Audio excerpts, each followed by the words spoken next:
When they're winning, they make fights look hopeless for all but the strongest of their opponents.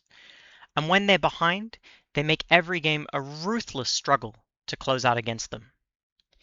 In this video, we're going to be looking at Gen.G's teamfighting in their recent series against KT, and answering the questions of how Gen.G creates space, allowing for Ruler to deal the maximum possible damage across the teamfight. We'll also take a look at Ruler's positioning and how he and the other members of Gen.G handle threats against him. As always, if you've been enjoying the videos, please don't forget to subscribe. It means so much to me when you do. Or if you want to support me, then you can also check out my Patreon. Let's get into the first point. Okay, so we're going to start this one off by taking a look at the team fight which we just watched in the intro.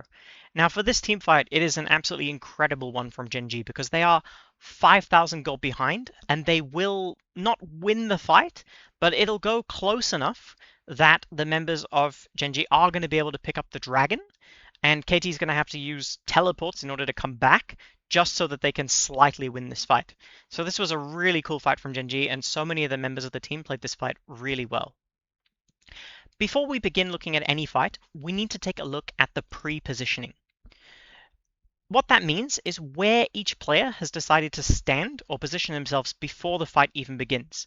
And this is an essential part of team fighting because good pre-positioning allows you to make a fight look easy and win it before it even begins, where conversely bad pre-positioning just means that you've lost before anything starts, right? Okay, so the pre-positioning from Gen.G, we can take a look at where Ruler has decided to stand. And Ruler is going to position himself, he'll actually move down a little bit in a second, where he's basically got a lot of flexible options. He can kite upwards if he wants to, he can kite down if he needs to, and although this game he wouldn't because Annie's there, he could still technically move up as well, if that ended up being the best avenue to go for. Okay, the next person we're going to look at are the solo laners from Gen.G, which we've got Keen sitting up here on the Aurora, and he's currently tagging an Alistar who's just off screen there. There's an Alistar there, and he's making it so that he can chase Alistar out a little bit, so that Alistar can't come in for the fight. We've got Chovy located here, who's just using his ball at the moment in order to take some control over this bush. And also, we can see that Annie is fishing for that engage as well. So we'll see that Chovy will be able to use that ball in order to zone Annie away, right? So he can use that ball because if Annie flashes in on top of the ball, then Chovy can use the shockwave. Now, finally, we have our tanks from Gen.G. So first of all, Canyon is going to go and check the flank from the bottom side, and he's going to deal with that blast cone and just make sure nobody's threatening Ruler from this side, right? But once nobody's threatening there, we will see that Canyon is going to relocate. In this case, there's only actually one tank from the Gen.G comp, which is very unusual and high skilled, but we will also have Duro, who will stay close to Ruler, and we'll just try to CC anybody that comes in on top of him, right? He's also got that Bard ulti too that he can use to create space in the center of the fight, if that is what he desires. Okay, now, in this case, we know that because KT is playing Annie, Jarvan, that they're going to be the ones taking the first engage, right? So for Gen.G, it's going to be all about where do their members move to after this fight begins. And this is where we'll also see some of that really cool clutch come in from the members of Gen.G. So I'm going to start this one off now, and then let's take a look at where crucially Chovy and Ruler decide to move to after the fight begins. So we'll see Sion ulting in now, the members engaging. And we will see that Ruler has decided to move himself downwards, right? Ruler has decided to move himself downwards here. And we also have Canyon and Duro sitting with him. And the three of them now are going to be able to attack the Sion. But they have absolutely no threats coming in from behind them. So there's nothing behind them. And every member of KT is now sitting in front of Ruler, which is really nice. Secondly, because the Alistar was coming in from the flank behind, we've actually got Chovy deciding to move upwards. So when BDD has used the blast cone to come in, he's positioned his ball to shockwave Annie, but he's going to shockwave Annie away from him, and he's going to move upwards, which is a really, really, really cool way to kite from Chovy, because I mean there's nobody threatening him from this side anymore either, right? Because of where Alistar is. So some really cool kiting from Chovy, and we'll see that BDD is actually going to lose most of his health in this initial part of the engage too, as he's going to get shockwaved, and he's going to take a combo from Aurora as well.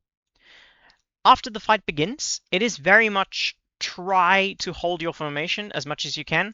Obviously for Gen.G, they're split directly in two right now, so they'll need to try and regroup that formation. And then other than that, it's very much just backwards, backwards, backwards, and forwards, forwards, forwards. Those are pretty much the two calls which are made in any team fight. And everyone just sort of has to trust each other and do their role, right? And that's exactly what we'll see. So Ruler will deal damage to the Scion with the supportive carries, and then we'll see Keen running up here. And Chovy is just going to sprint out, and he's going to try to reposition with the group. He's going to rebuild his formation, right? Unfortunately, Keen is going to die, but the members of KT have chased him very, very far. Okay, so from here, we have a sort of lull in the fight. So the first part of the team fight has ended, and both teams have lost one top laner each. However, the state of the game is looking much better for Gen.G, since Annie is low after that fight ends, and also Deokdem is low too. So KT will take the decision to base Annie and also base Deokdem, although Annie is going to have that teleport available. And after Annie comes back, we'll see in a second that there's going to be sort of a second team fight begin. So Gen.G will start up this dragon here, and then they'll retake their formation. So in a second, we'll see that Ruler's going to position himself downwards into the bottom of this pit. And then we'll have Duro and Chovy are going to try and zone as much as they can. And then Canyon will take the position of main front line. And then from here, KT will take the decision to engage. Finally, that Bard ulti comes through in order to mitigate the engage.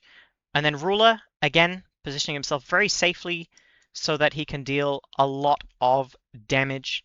And you'll see this fight was actually still incredibly close to going in a very good situation for the members of Gen.G. But unfortunately for Gen.G, some of the KT members just escape on very, very low health bars. And the fight ends up being a 1-for-2 in favor of KT. But crucially, Gen.G gets the dragon.